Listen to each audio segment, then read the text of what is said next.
আপনারা তেজপাতাটাও অ্যাড করতে পারেন, তো আমি তেজপাতাটা এখানে স্কিপ করেছি। আলুটা কমপ্লিট ভাজা হয়ে গেছে, তো এই আলুটা এবার আমি তুলে নেব। চিমনির আওয়াজ আসছে, তো আওয়াজটা একটু আপনারা নজরআন্দাজ করবেন।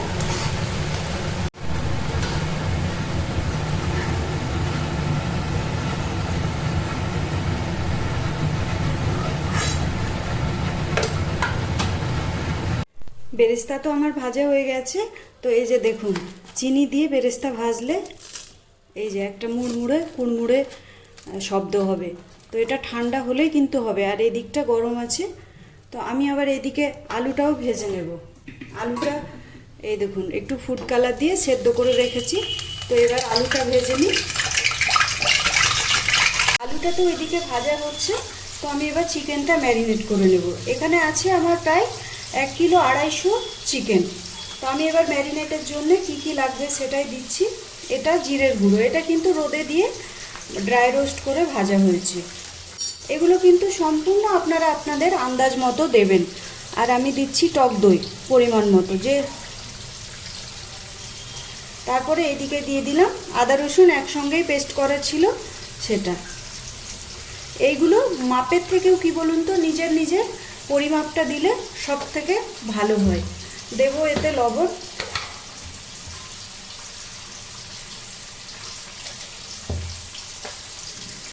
একদম 1 চামচ লঙ্কার গুঁড়ো। এতে একটা জিনিস ব্যবহার করবেন না, হলুদ গুঁড়ো। চিকেন বিরিয়ানিতে কখনোই হলুদ গুঁড়ো ব্যবহার করতে হয় না। আর এই যে আমি পেঁয়াজটা ভেজে রেখেছিলাম সেগুলো দিয়ে দেবো। আর চিকেন বিরিয়ানিতে আরও একটা জিনিস, কাঁচা পেঁয়াজ আপনারা কোনো সময় দেবেন না, সব সময় ভাজা পেঁয়াজ দেওয়ার চেষ্টা করবেন। তাহলে কি হয় বলুন তো, টেস্টটা খুব ভালো হয়। আপনি মাটনে দিতে পারেন, কিন্তু চিকেনে সবসময় ভাজা পেঁয়াজ দেওয়ার চেষ্টা করবেন। তো দিয়ে আমি এটাকে এবার ভালোভাবে মাখি। আর চিকেন আপনি যতক্ষণ ম্যারিনেট, মানে যতটা বেশি টাইম ম্যারিনেট করবেন ততটা চিকেনটা সফট হয়। তো আমার সময়টা কম, তো আমি এখানে 30 মিনিট মতো রেখে দেব। তো ভালো করে এটাকে একদম চিকেনের গায়ে আমি মশলাটা মাখিয়ে নিই। তো খুব ভালোভাবে আমি চিকেনের গায়ে মশলা মাখিয়ে নিয়েছি। তো আমি চিকেনটা এবার 30 মিনিট মতো ঢেকে রেখে দিলাম। আলুটা কমপ্লিট ভাজা হয়ে গেছে, তো এই আলুটা এবার আমি তুলে নেব। গ্যাস তো জ্বলছে, আমি তাওয়াটা বসিয়ে দিলাম। এবার মশলাগুলো আমি ড্রাই রোস্ট করে নেব। কি কি মশলা নিয়েছি আপনাদের দেখাচ্ছি। এটা হচ্ছে জয়িত্রী, এখানে আমি নিয়েছি কয়েকটা এলাচ, তার সঙ্গে একটা বড় এলাচ। আর এটা যেহেতু 1 কিলো পরিমাণের মশলা তৈরি হচ্ছে, ওই জন্য জায়ফল নিয়েছি একটা, আর 1 টুকরো দারুচিনি, কয়েকটা লবঙ্গ, 2টো স্টার অ্যানি, আর কিছুটা শাহি জিরে আর শাহি গোলমরিচ। আর এখানেও আছে একটু ধনে গুঁড়ো, তো ওটাও মানে গোটা ধনে ওটাও দিয়ে দেবো। তো এগুলো আগে প্রথমে ড্রাই রোস্ট করে নিই, নাহলে জিরেটা দিলে কি হয় জানেন, মানে পুড়ে পুড়ে যায়। তো আগে এগুলো করে নেব, তারপরে জিরেটাকে দেব। নাম না রে বাবা। আপনারা তেজপাতাটাও অ্যাড করতে পারেন, তো আমি তেজপাতাটা এখানে স্কিপ করেছি। বিরিয়ানির একটা গুণ কি জানেন তো, বিরিয়ানিটা কমপ্লিট নির্ভর করে কিন্তু মশলার উপরে তার টেস্ট। আপনি যখনই মশলাটা মানে ঠিকঠাক রাখবেন, বিরিয়ানি কিন্তু টেস্টি হবে। তো এবার জিরেটা দিয়ে দিলাম।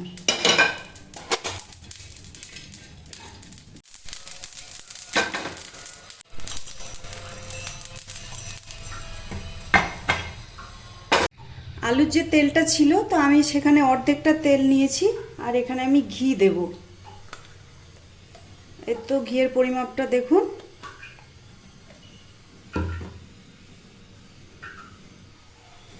আর এটা দিয়ে আমি এবার গ্যাস অন করলাম। তো আমি এবার চিকেনটা দিয়ে দেব। বাবা দাঁড়ান, আস্তে দিই, কড়াইটা গরম হয়ে গেছে, আঙ্গুলটা পুড়ে গেল। তো চিকেনটা আমি এবার দিয়ে দিই একে একে। কড়াইটা ভীষণ, চিকেনটা তো কড়াইয়ে দিয়ে দিয়েছি। তো এবার একটু নাড়াচাড়া করে নিই।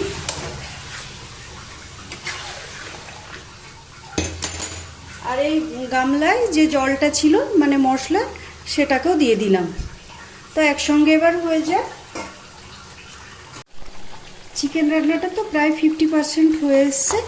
তো আমি যে মশলাটা ড্রাই রোস্ট করেছিলাম দিয়ে গুঁড়ো করে নিয়েছি, তো এটা 1 চামচ পরিমাণ আমি চিকেনের উপরে দিয়ে দেব।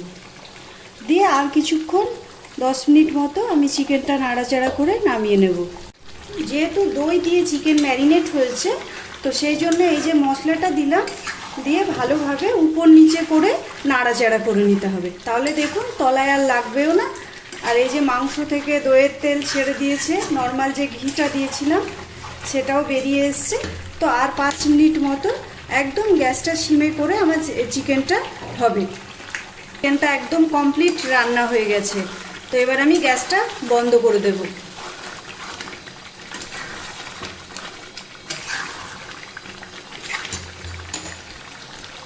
তো এদিকে আমি রাইসের জন্য জল বসিয়ে দিয়েছি।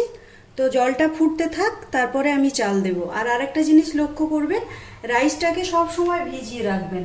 আমি রাইসটাকে ভিজিয়ে রেখেছি এই যে, তাহলে রাইসটা মানে ভাঙার সম্ভাবনা খুব কম। ইন্ডিয়া গেটে করলে চালটা অনেক সময় ভেঙে যায়, তো রাইসটা একটু ভিজিয়ে রাখবেন, তাহলে আর দেখবেন ভাতটা ভেঙে যাবে না। হাঁড়ির তলায় একটু ঘি দিয়ে নিলাম।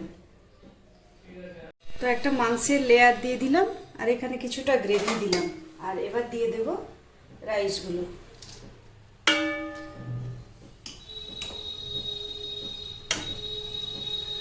এবার যে ড্রাই রোস্ট মশলাটা করে রেখেছিলাম ওটা এইভাবে ছড়িয়ে দেব।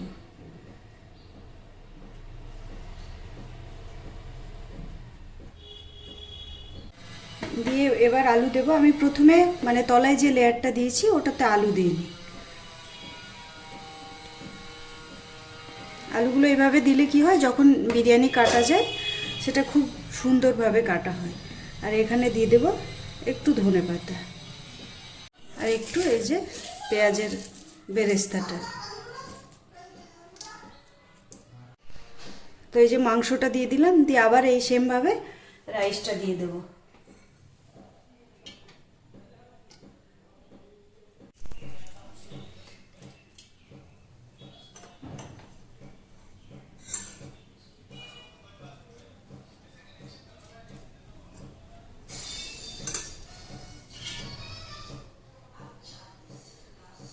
আর এখানে কিছুটা আবার পুদিনা পাতাও দিয়ে দিয়েছি।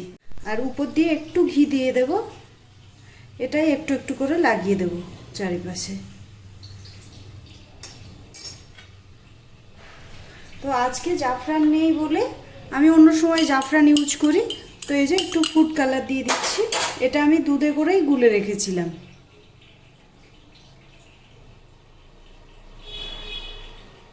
আর বেশি দেব না।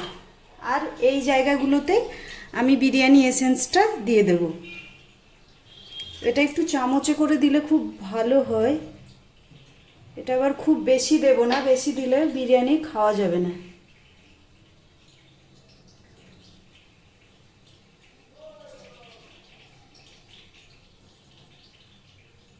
তিন ফোঁটা মতো দিয়ে দিলাম বিরিয়ানি এসেন্সটা, 1 কাপ মতো।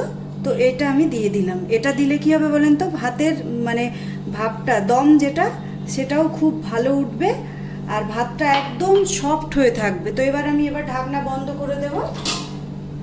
ঢাকনা বন্ধ করে দিলাম। তলায় একটা দেখি কোনো পাত্র পাওয়া যায় কি। তো দমে বসানোর জন্য লোহার তলায় কড়াই হলে খুব ভালো হয়। তো আমি তো লোহা পেলাম না। অবশ্য আমার এটাতে বিরিয়ানি বসানো হয় সব সময়। দিয়ে তাওয়াটা নষ্ট হয়ে গেছে, আমি বসিয়ে দিলাম। দিয়ে আমি এর উপরে একটা ভারী কিছু চাপা দিয়ে দেবো। তো এই যে এবার ঢাকনা বন্ধ করে দিলাম। এটাতেই কাজ চালিয়ে নেব। নিয়ে এই যে এই নোড়াটা দিয়ে দিলাম। দিয়ে গ্যাস কিন্তু আমি একদম হাই করে রেখেছি, মিডিয়াম করিনি। প্রথমে 10 মিনিট হাই থাকবে, তারপরে 5 মিনিট লোয়ে করে দেব। প্রায় 15 মিনিট হলো। তো আমি 15 মিনিট পরে আপনাদেরকে ঢাকনাটা সরিয়ে দেখাচ্ছি যে দমটা কেমন হয়েছে। তো এই যে দেখুন একদম কমপ্লিট হয়ে গেছে বিরিয়ানি। তো আমি কিন্তু গ্যাস বন্ধ করে দেব, আর দম দেব না। দিয়ে এরকমভাবে রেখে দিলাম। দিয়ে আবারও নোড়াটাকে এতে চাপিয়ে দিলাম। এখন কিছুক্ষণ নর্মালি বসে থাকবে। হাঁড়ি আমি এখনও গ্যাসের উপর থেকে নামাইনি। তো এবার একটু কেটে আপনাদের দেখাচ্ছি যে কেমন হয়েছে।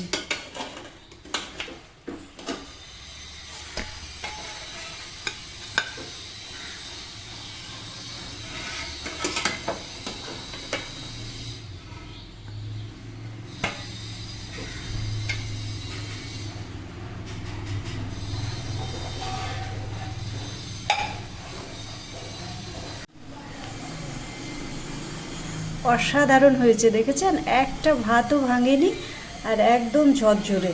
নাহলে ইন্ডিয়া গেটের চালের ভাতটা অনেক সময় ভেঙে যায়। তো দারুণ হয়েছে। এবার খাওয়া দাওয়া করে নিই। ডেলি লাইফের আরও একটি ব্লগে সকলকে স্বাগত।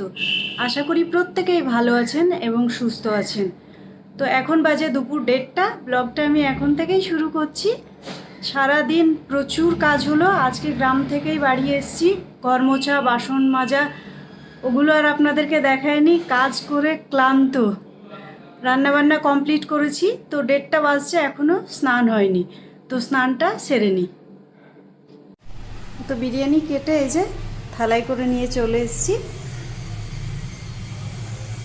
তো এবার খেয়ে নিই।